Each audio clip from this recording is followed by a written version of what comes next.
My wife texted, staying the week at Dad's, he's not doing well. I replied, give him my best. Day 4, divorce papers arrived at the couple's resort, Bungalow 23. Her caretaking turned into 39 crazy calls before I blocked her number phone. I'll never forget the text message that started it all. Spending the week at Dad's. He's not feeling well. Sounds innocent, right? But that single lie would unravel my entire life, leading to divorce papers delivered to a resort bungalow 4 days later. That Tuesday morning, the kitchen was bright, coffee brewing, a picture of calm I now know was just a fragile illusion. I stood there, phone in hand, watching the words on the screen, oblivious to the storm brewing just beneath the surface. I'm Liam, 34, a software engineer, and I'd been married to Chloe for 3 years. We met at a tech conference in Chicago, got hitched fast, and she moved into the house I'd bought in the suburbs a year before we even met. We were living that American dream, you know? I truly believed we were solid. I thought I knew her inside and out. God, I was wrong about so much. That's when Chloe's text came in. She was spending the week at her dad, Robert's, place in Virginia because he wasn't feeling well, and she already missed me. I stared at the words, feeling that familiar, unsettling gut twist, that whisper that something's just off, even if you can't quite pinpoint it. I sent back a perfectly supportive, professional message, wishing Robert well. Exactly what a good husband would do. But my mind was already racing, doing the math. Robert, her dad, had just returned from a fishing trip in Wyoming 3 days prior. I'd seen his Facebook photos, a massive trout, a grin that stretched ear to ear, looking healthier than I had in ages. The guy's 62 and runs marathons for fun. Not feeling well? Yeah, right. My coffee went cold as I sat there, trying to convince myself I was just paranoid. Maybe he'd gotten sick after the trip. Maybe I was just being crazy. But then the last 2 months flashed through my mind, the late nights she spent at the office that bled past midnight, the new password on her phone she never mentioned, the way she'd stiffen when I tried to kiss her, like I was some random stranger. And then there was Julian. Always Julian, her coworker from marketing. Julian's so funny, Julian's so creative. I'd always just laughed it off. I trusted her. That's what you do when you're married, isn't it? You trust. God, I felt so stupid. I opened our shared location app. The one we'd set up years ago, for emergencies, for peace of mind, all those supposedly good reasons married people track each other. Her little blue dot wasn't at Robert's house in Virginia. It was 200 miles away, at Lakeside Retreats Resort. Some fancy couples getaway I'd seen ads for, all champagne sunsets and romantic escapes. My stomach plunged. I refreshed it 3 times, convinced it was a glitch. But the dot stayed put. Lakeside Retreats Resort. I just sat there, maybe 10 minutes, staring at that blue pixel, feeling everything I thought I knew about my life rearrange itself into something vile, something sickening. That's when I did what any modern, betrayed husband would do. I checked her email. We had a shared family account for bills, but her personal Gmail was linked on the home computer. She was always forgetting passwords. I knew it was wrong. I knew it was an invasion of privacy. But in that moment, right and wrong meant nothing to me. I just wanted the truth. I needed it. It took me maybe 5 minutes to find it. An email confirmation from Lakeside Retreats Resort. Bungalow 23. Reservation for 2. Guests, Chloe and Julian. Check-in yesterday, check-out Sunday.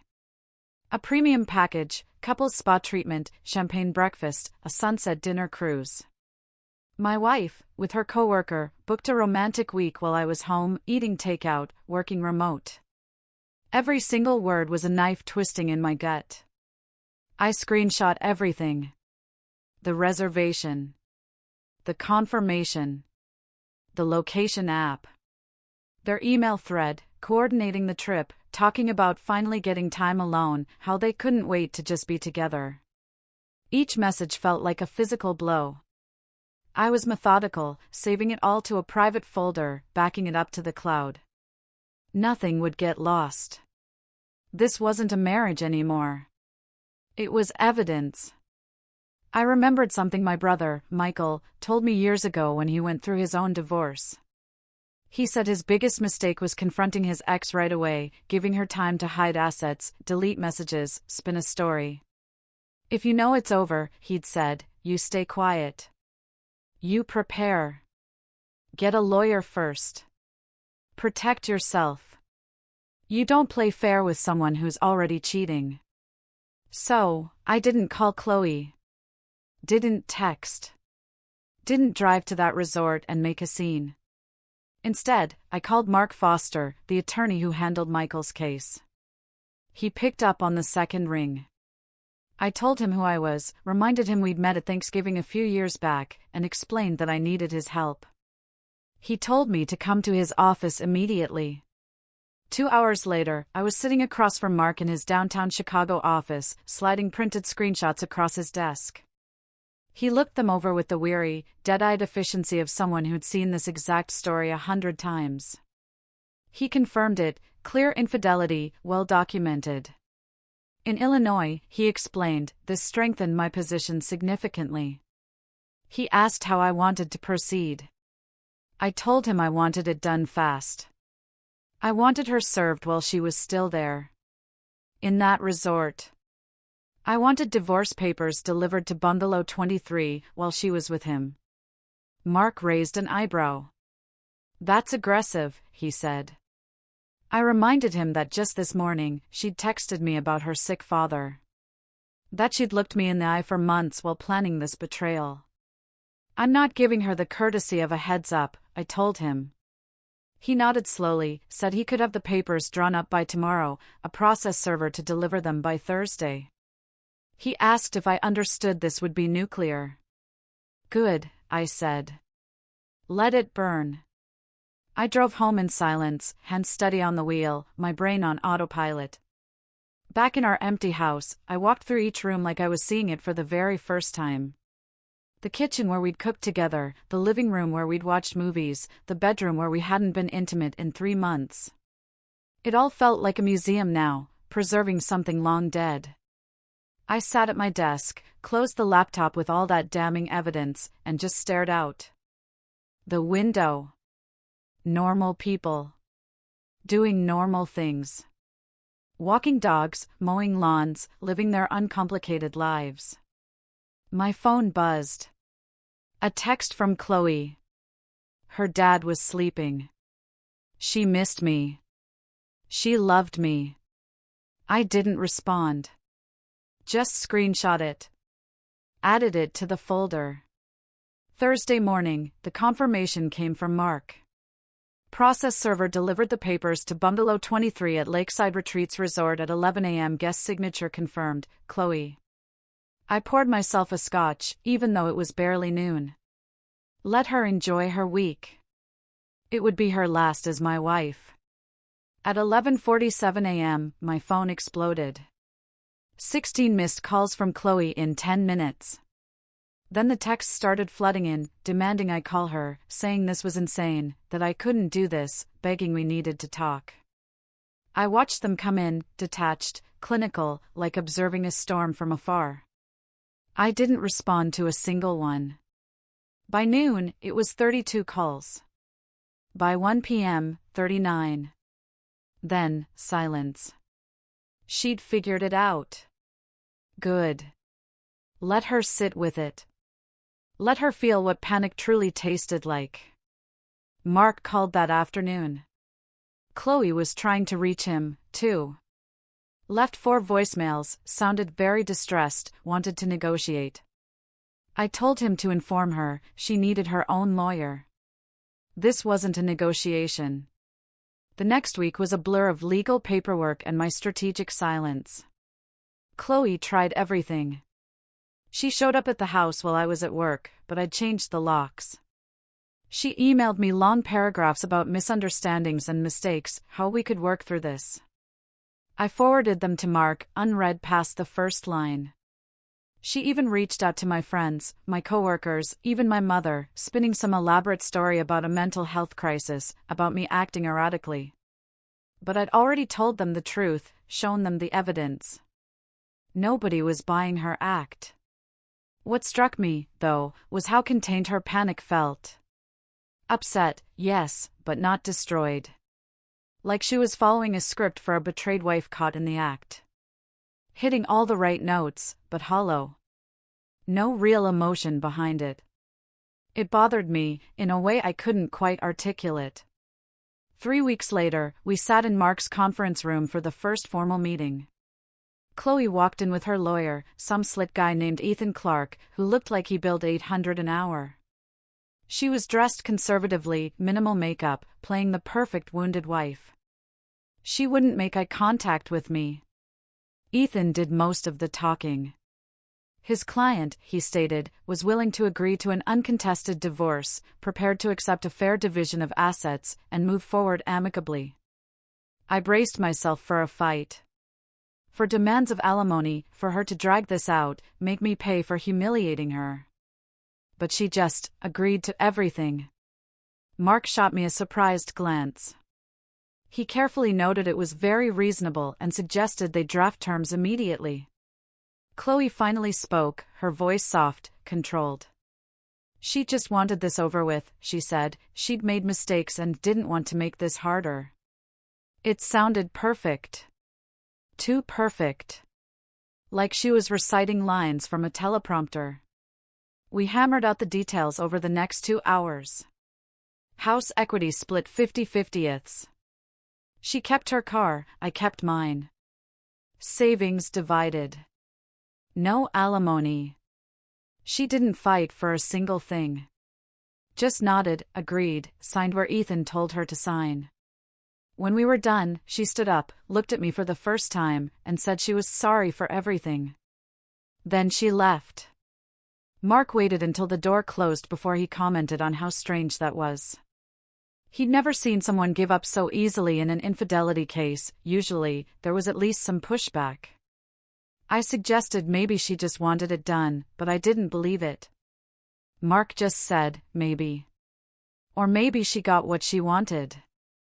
That night, in the downtown apartment I'd moved into from our house, I tried to feel something. Relief. Satisfaction. Victory. But there was just this hollow space where my marriage used to be, and a nagging sense that I was missing something obvious. For months later, the divorce was finalized. Quick, by Illinois standards, for an uncontested case. I signed the papers. She signed them. A judge rubber-stamped it. Just like that, 3 years of marriage dissolved into legal documents and asset splits. I should have felt free. Instead, I felt watched. 2 days after the divorce was official, an envelope was slipped under my apartment door. No stamp, no return address, just my name in block letters. Inside, a single photograph. Chloe and Julian, laughing together in a coffee shop. But here's the kicker, this photo was recent. Like, within the last week recent.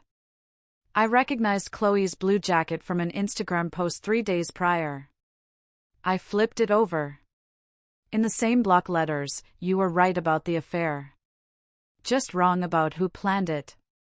I stared at those words for a long time. Wrong about who planned it. What did that even mean? Julian? Chloe?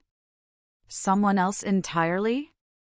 I pulled up Julian's social media for the 100th time. His profiles had always been minimal, generic stock photos, barely any posts. I reverse image searched his profile picture. It was from a free stock photo website. Model release and everything. Julian wasn't real. Or he was real, but not who he said he was. I spent the next 6 hours spiraling down a rabbit hole. No employment records. No college history. No digital footprint before 2 years ago. It was like he'd been assembled specifically to exist in Chloe's orbit. A professional actor? A private investigator? Something else? At 3 a.m., I was still wide awake, staring at that photograph, those words burning into my mind. You were right about the affair. Just wrong about who planned it. Then it hit me. Mark's words from weeks ago. Maybe she got what she wanted. What if Chloe wanted the divorce? What if she needed me to initiate it? To be the bad guy, to look like the controlling husband who tracked his wife's location and served her papers at a resort? What if the whole affair was staged? I pulled up our divorce agreement on my laptop. Actually read it this time, instead of just skimming. The house equity split, the savings, the retirement accounts. All exactly 50/50ths. It had seemed fair, reasonable, at the time. But I'd bought that house a year before we got married. The down payment was my money. Legally, in Illinois, that might have given me a stronger claim to a larger share. But I'd been so consumed by anger, so focused on just ending it, that I didn't fight. I just wanted her gone. She played me. The thought dropped into my head like a stone into still water, sending icy ripples outward. She knew I'd check her location. Knew I'd find the emails. She knew exactly how I'd react, because she knew me. Better than I knew myself. She set the trap, and I walked right into it, thinking I was the hunter. I looked at my reflection in the dark window of my apartment, and for the first time since this started, I felt genuinely afraid. Not of Chloe, but of how completely I had misunderstood everything. My phone buzzed. Unknown number. I almost didn't answer. But something made me pick up. Hello? Silence for 3 seconds. Then a man's voice. Mr. Liam? This is Julian. We should talk. We met at a diner in Evanston, one of those 24-hour places that smells of burnt coffee and regret. Julian walked in at 2 a.m., looking nothing like his profile photos. Older, maybe 45, with the tired eyes of someone who'd done this too many times. He sat across from me without ordering. I just looked at him. You're not a marketing consultant, I said. He shook his head. He was an actor, he explained. Stage work, some commercials. This was just a gig. I repeated his words, disbelief choking me. You helped destroy my marriage for a gig? He said quietly he'd helped end a marriage that was already over. My wife, Chloe, had hired him 6 months ago through an agency that specialized in this kind of work. Relationship exit strategies, they called it. He played the interested coworker. They created the digital trail together. Planned the resort weekend. Everything I found was meant to be found. My hands were shaking. Why are you telling me this? I asked. He said Chloe was done. He'd been paid, signed an NDA, everything was finished. But from what he saw, I seemed like a decent guy.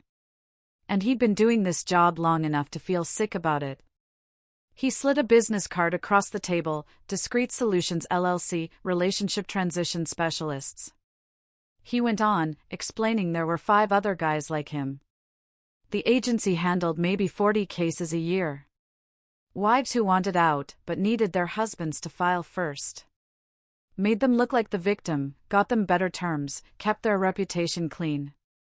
Chloe was the 3rd one he'd worked for this year. I felt like I was going to throw up. She actually paid you to pretend to have an affair? I asked. He clarified, he never touched her. They'd had coffee 3 times, always in public. Sent some flirty emails from an account she controlled.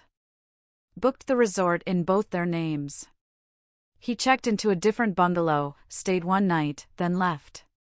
She was there alone the whole time.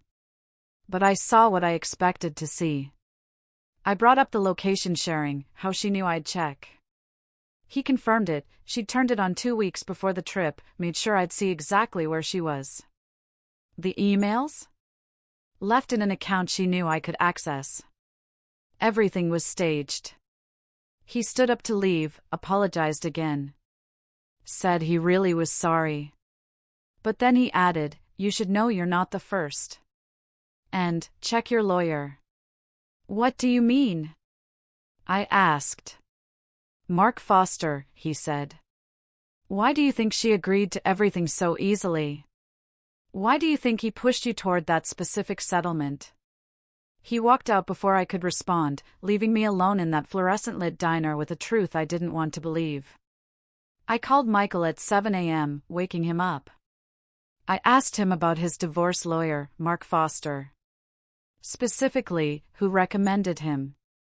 Michael sounded confused, asked what was going on. I just told him to answer. He said he found him online, some divorce dads forum, great reviews. He asked why.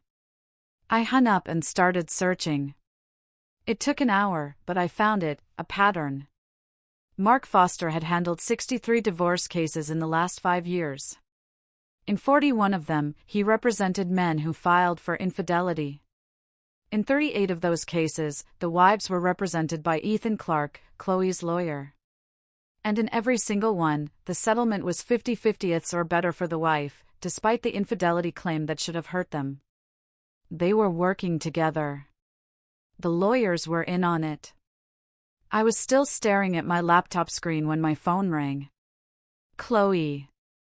I answered, "Hello, Chloe." Her voice was different now. No tears, no desperation. Just cold, clinical efficiency. She said she figured I'd work it out eventually.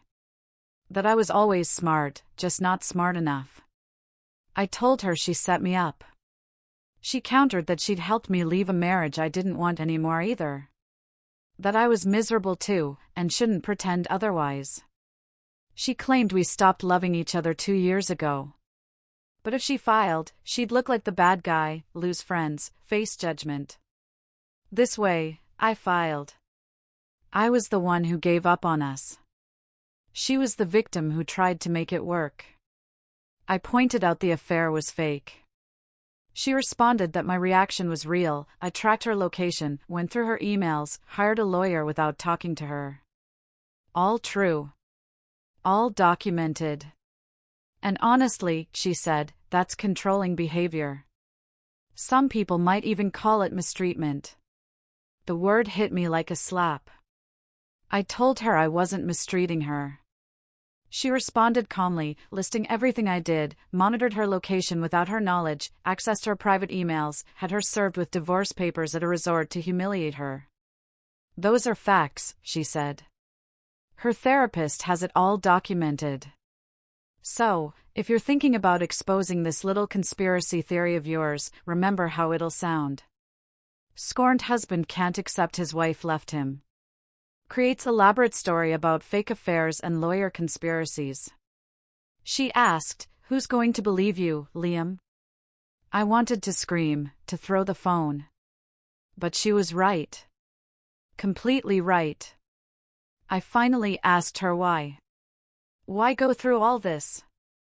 Because I wanted out, and I wanted to win, she said simply.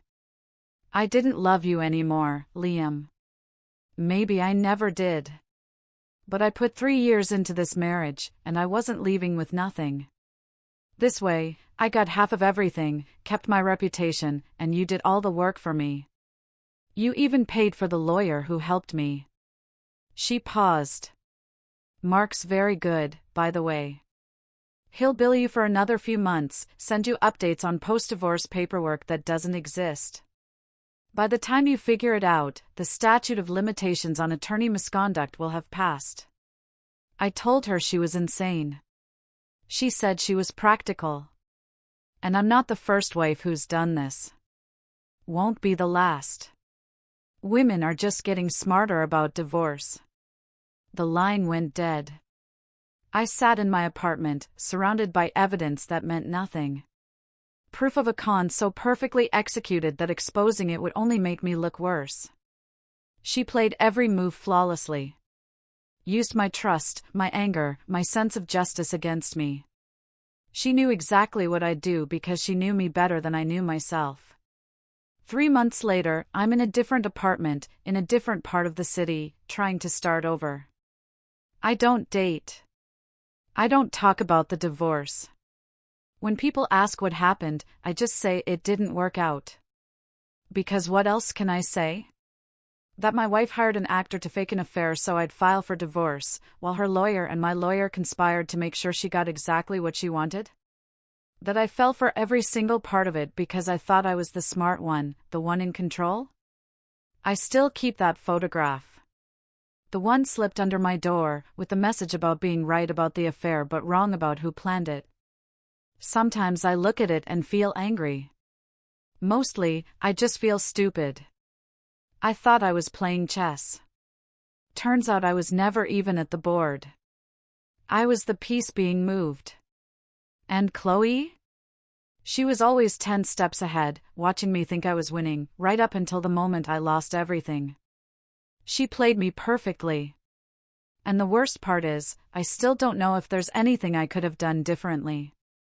Maybe that's the real trap. Not the fake affair, or the corrupt lawyers, or the carefully constructed evidence. The real trap was thinking I ever had a choice at all. What do you think about this story?